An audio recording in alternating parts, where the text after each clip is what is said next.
Hello and welcome to the Epic Learning Platform Teacher Application Training and Overview. My name's Greg and we'll be walking through the teaching app together today.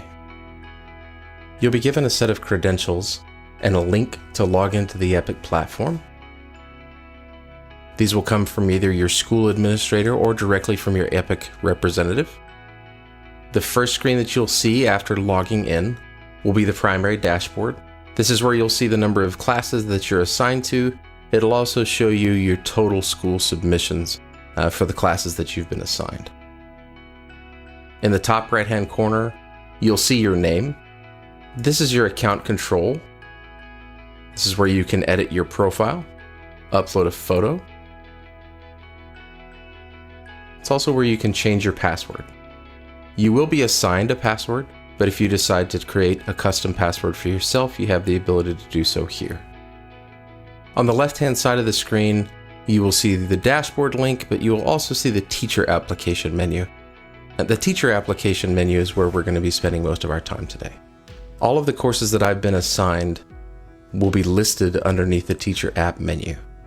For today's purposes, we're going to be walking through the financial stewardship class. Each class has its own dashboard where I can see the number of students enrolled. I can see the number of groups that I've created. I can also see the total pending submissions that I have. We'll walk through these in detail in just a few minutes, and then I'll also see public submissions that have been submitted to the overall school feed. We'll be working left to right on the menu at the top here. We're on the dashboard currently.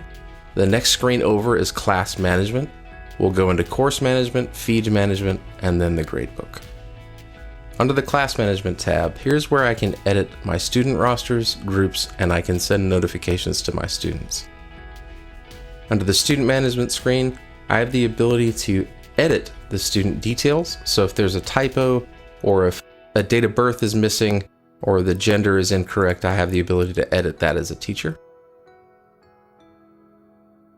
I also have the ability on this screen to assign these students to groups. And that leads us to the next screen, which is the Group Management screen.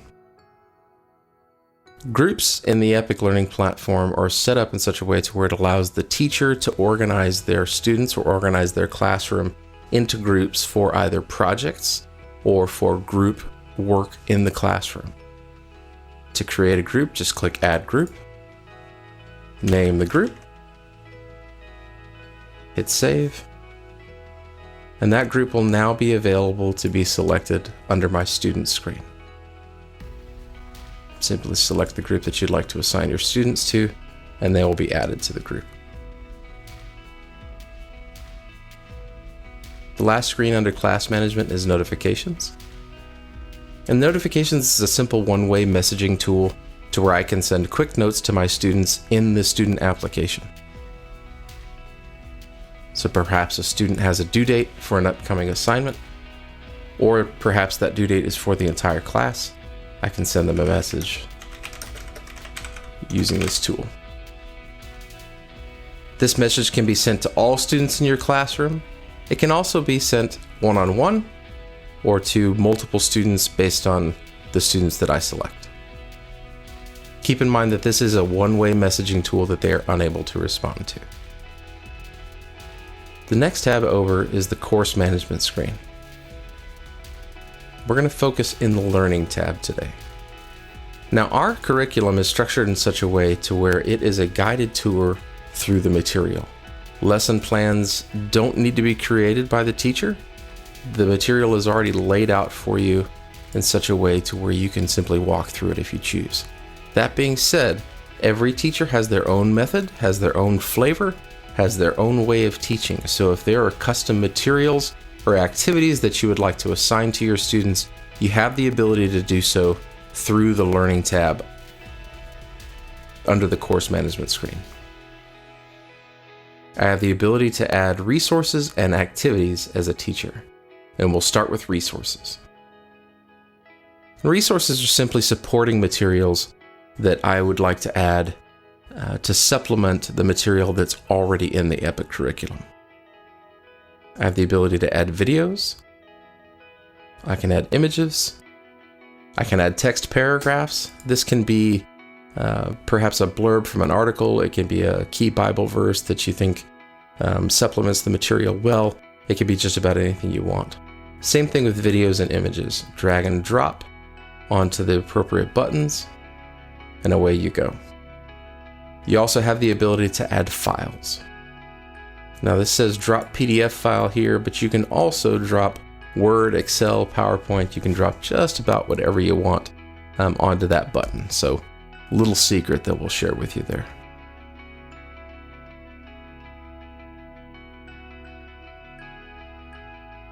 You also have the ability to add activities. Now the activities that we've created in each lesson are intended to either be seat work or homework, but you can have the ability to add activities of your own if you choose. Now, there are two types of activities that we're going to be covering today: text and media and the multiple choice questions.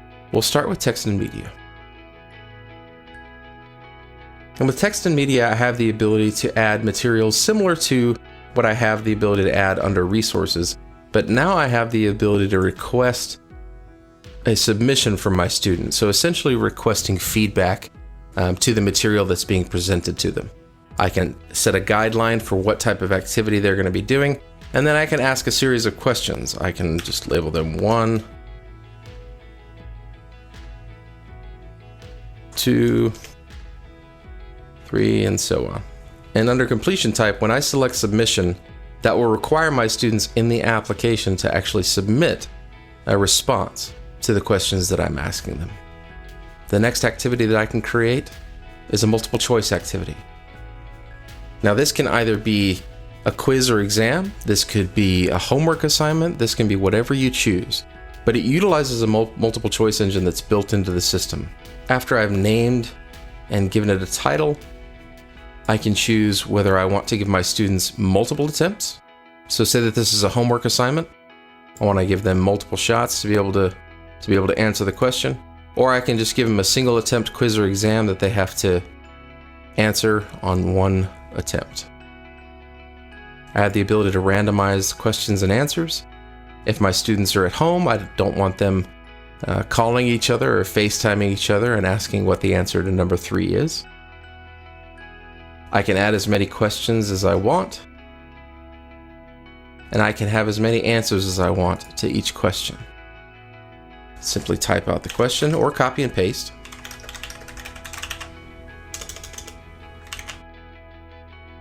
And then I can type out the answers or copy and paste.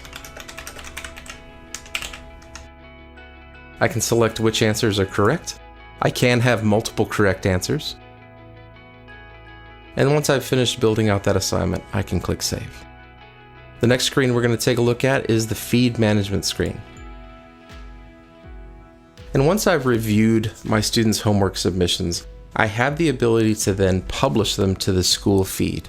So if a student submits a piece of exemplary work, or if there's something that a student shared that you would like to share with the rest of the school or the rest of the class, you have the ability to publish that piece of work to the school feed. That will post it onto the student's feed on their social media app. By default, all materials are unpublished. The next screen over that we want to take a look at is the gradebook. The first screen we're going to look at is pending submissions.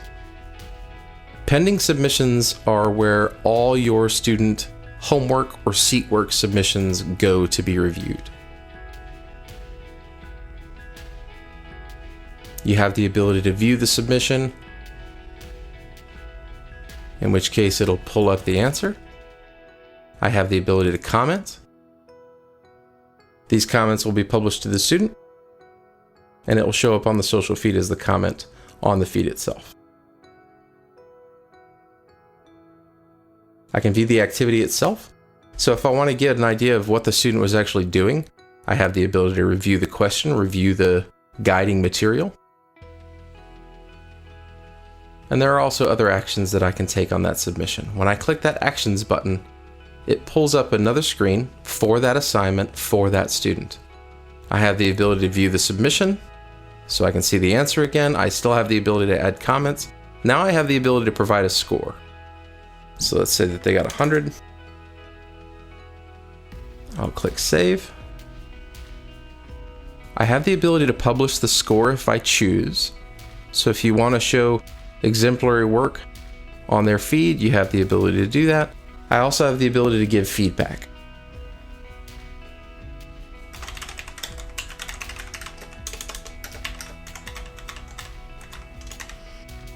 Either way, hit save, and then I also have the option to publish the feedback. If I publish the feedback, that will make it public. If I don't publish the feedback, the student will still see it in their application under their notifications window.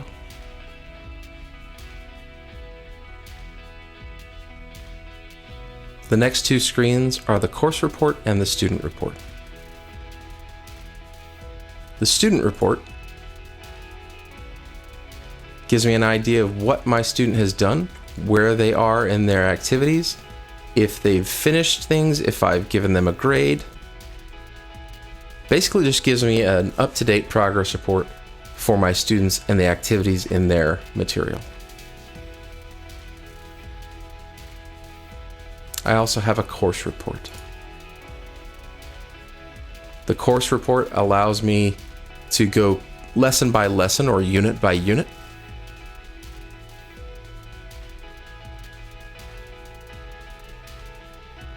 And see how my students overall have been doing in the course. That wraps up the teacher application portion of the training. Please keep in touch with your Epic partner. We are here to help you. We are here to make sure that your learning experience and your teaching experience is as good as it possibly can be. Thank you for joining us.